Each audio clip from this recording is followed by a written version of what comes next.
Ko'k kitni bilasizlar, eng katta maxluqot hisoblanadi.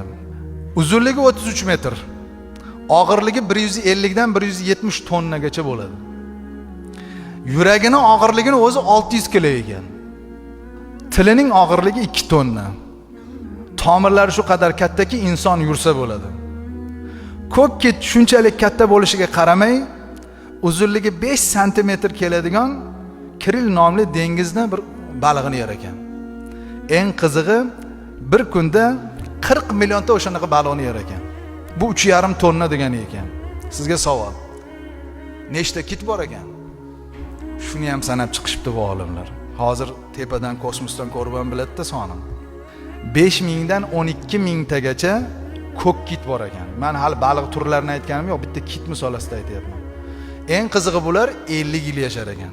Kuniga 3,5 tonna baliq yeydi, soni 12000 ta, 50 mingga ko'paytiring. Kim rizq beryapti bunga? Uyimizga ikkita mehmon kelib qolsa qachon ketar ekan deymiz. Chunki ovqat qilish kerak, mehmon qilish kerak-da uni. Alloh taolo Razzoq, Alloh taolo shunday qodir zot.